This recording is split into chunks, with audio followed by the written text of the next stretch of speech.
Guys, I'm Honey Rodriguez here with WPTV. We're trying to answer all of your coronavirus questions and some of your concerns, clarify some information. Joining me this evening, Dr. Gopalan, you're an infectious disease consultant. So he's going to give us a little bit of his background first, and then also, we'll start answering some of those questions. Sure. So, Dr. Gopalan, tell us about what you do, where you work. Give us a little bit of background. Hi, my name, as she said, is Dr. Ramprasad Gopalan. I'm the owner of First Class Medicine, and I'm an infectious disease consultant. We do work in JFK North, JFK, Palms West, Wellington, Bethesda East, multiple hospitals around the county. We provide infectious disease services as a consultancy in all these hospitals. What is your overall feeling about the coronavirus? Everything we're seeing. Correct. From your perspective. Well, it is just declared a pandemic. It is a level of concern as declared by WHO. Its rate of infection, it's now in the community. Like the concern before was in the travel, now it has come to the point where it is spreading in the community without any travel. So now we have to be extremely cautious, follow all the guidelines set by CDC, and hopefully we can contain this and quell this before it can do any damage more than what it has. I mean, we've seen, big events being canceled, from sporting events to, theme parks, and it's just been sort of a domino effect. Correct. Why is that happening? Because as with any infection, this is like influenza, as somebody once said, on steroids. It is, the rate of infection is higher than influenza. It is spread from person to person with droplet. In any huge gathering, you have a chance of having to spread the infection from a person who is infected at close quarters. So the best offense is defense, and to take, although it's economic hit for the country, but in the global perspective of every day-to-day life of an average man, this is the right step to contain this infection. So basically that's the only way to keep people from being in large crowds is correct, because your chances of spreading in exponential fashion decreases if you contain infected population, and because majority of them are not sick.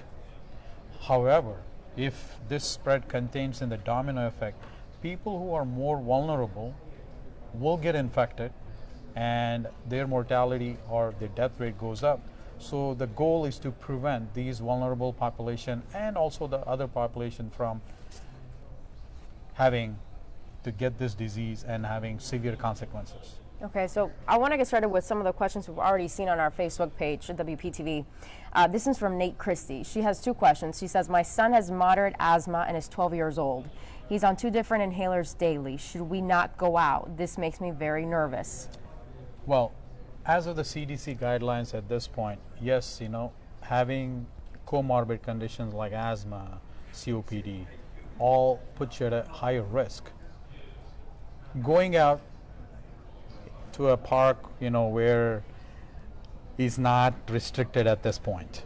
Our community level of infection is still low.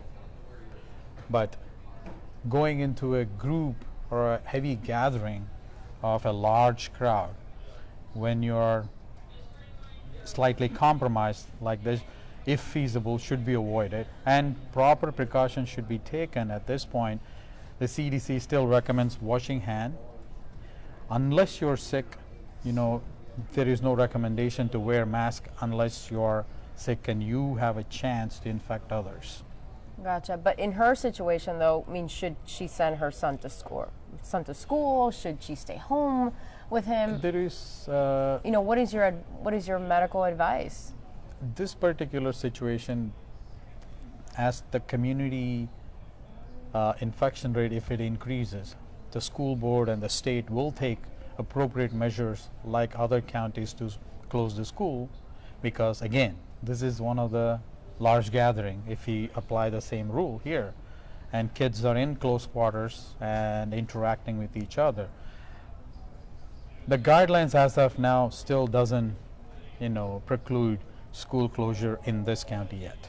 Yep. So to answer that, if you go by the guideline, it is still proper hand washing, avoiding known sick contacts is still the way which is recommended.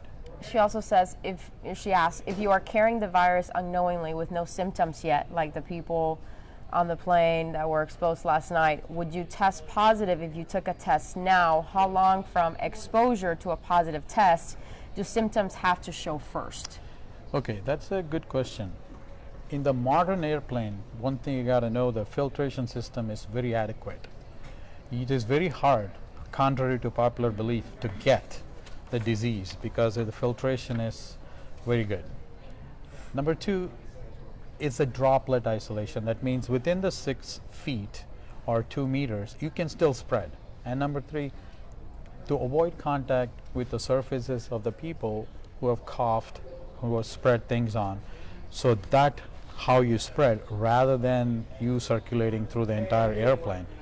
Okay. So again here, common sense measure like cleaning your seats and washing your hand, not avoiding touching your nose, face, your lips, all these mucous membrane, what we call, will still prevent. And if soap and water washing, if that is not feasible, hand sanitizer is also adequate at this point. Yeah, she said about, Does it? how long from the exposure to a positive test. So, Well, and the how can people people- even get tested at this point? Correct. But this is called person of interest. For you to be person under investigation, you have to follow certain CDC guidelines to be a PUI, what we call. And so you have to have So symptoms you have first. to, no, you don't need to have symptoms, but you're exposed. And if you, at this point, since there is a shortage of kids,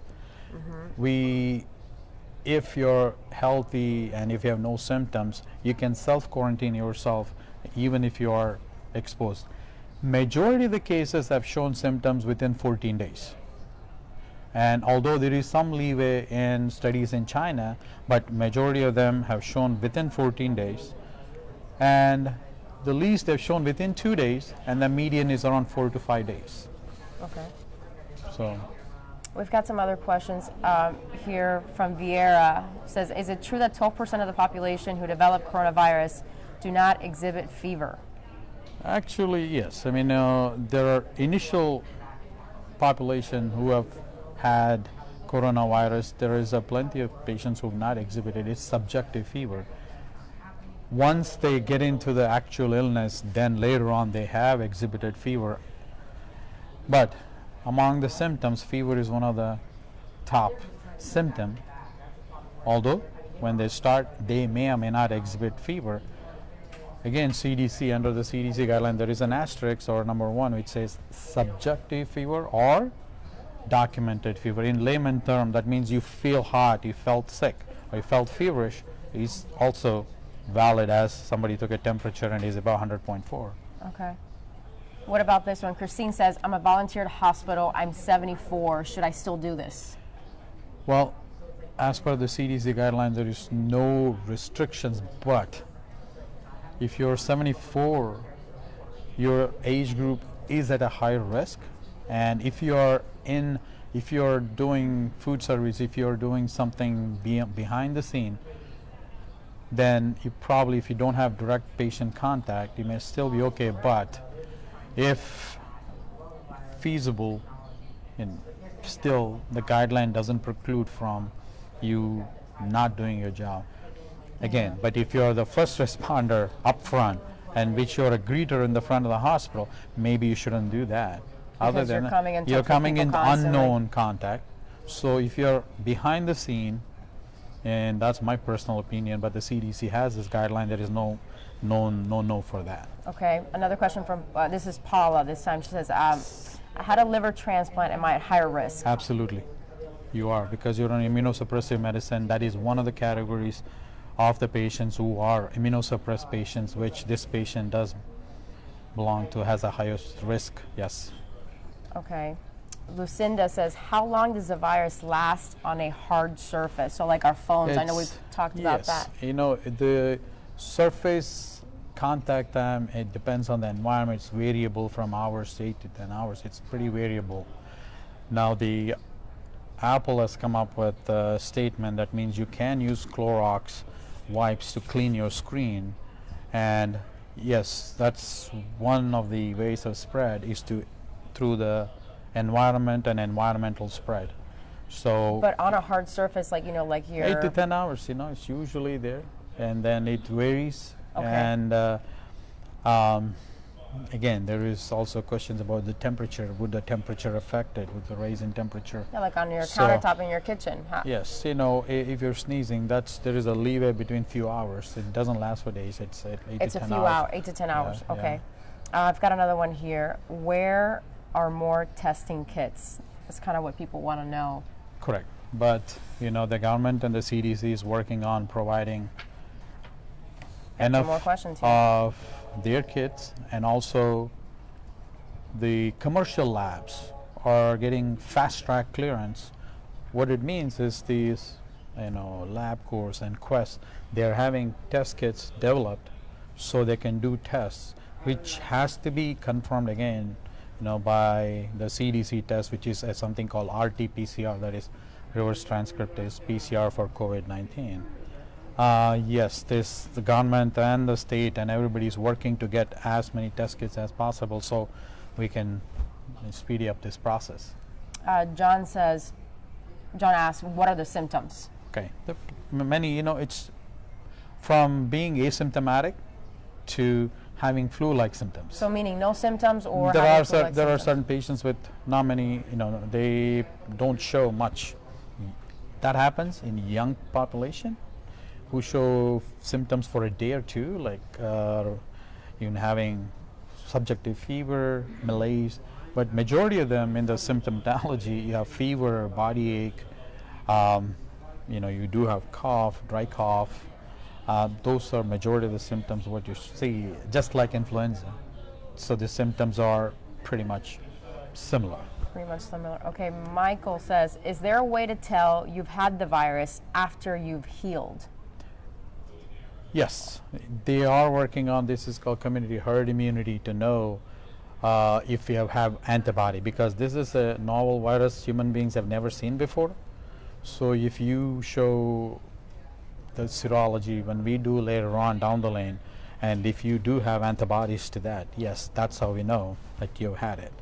And there have been studies now where you do have viral shedding. That means, in simple words, you do have test positive after you heal completely from the virus, 13, 16 days down the lane. You do have the implications of that is not known. Again, there's a study in China where they did household who were quarantined who got better, and they tested, they were positive, but nobody became positive in the household.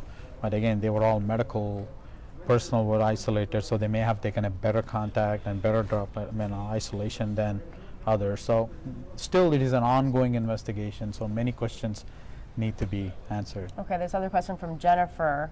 Why does the CDC not discuss that most viruses like this have come from consumption of animals? Avian flu, swine flu, etc. Why do we ignore the genesis of this? Well, Oh, I'm most sorry, of- that's my phone. My husband's calling. He's interrupting my work. Sorry about that. Yes. See, this is a policy-making questions need to be answered at the broader level. Yes, the genesis of that does have a basis, because the genomic sequence of this closely resemble the RNA sequence. What we know is genetic makeup is the bat coronavirus. Okay. So is MERS, and the SARS. They all originated as the research goes by the bat. So yes, and this is a question for the community, for world at large, how to prevent that, because the epicenter of this was at the fresh animal market in Wuhan, which is since closed. So people have their way of life. So once we know the implications of that, again, changing way of life does take time. And then yes, the government can make, can and will make laws. Again, we do have like pasteurized milk. You cannot have unpasteurized cheese and all of that. So maybe we will make laws down the line. It is a policy making questions which we may come up with for the benefit of the greater good. But the changes will come out after the After fact. they, yes. Okay, so some more questions here. This one's from Paula. I have had a dry cough and shortness of breath. My body aches, no fever, but I have been like this for 2 weeks. Could this be coronavirus? Well, as we said, first thing first, you have to rule out common things. Again, for you to be a person of interest, this sounds like any other normal viral infection. But How can you tell the difference? correct. But again, now we have to put yourself in still the criteria set forth by CDC. Have you traveled? Although there is a community spread now, but still the CDC guidelines has to be followed. And in there's a clear-cut indication of who is a person of under investigation. So travel would be the other Travel, part. yes, What again, else? travel, and then if you come in close contact with a person who has infection, Who you know have who the- know had infection, Okay. and also now they have a lenient survey in 5 and 6. If you have these kind of symptoms and if you're in the community, you can get tested, but since you have to rule out like influenza and everything, so this will be a person who calls and goes and have a checkup, but you have to make a call to the center beforehand. So you would And call this would be a first. person who can wear a mask and go to the healthcare facility, checked out, making sure they check out all the usual suspects first, and then they will come up with a plan for her. Okay. Joe says, can you get reinfected or will you build up enough immunity and not get the same strain? Well, so far there are only 2 L&S strain which are being in the works, and this is a question which is ongoing, and whether we don't even know what kind of immunity happens because it is a brand new novel virus human beings have never seen before.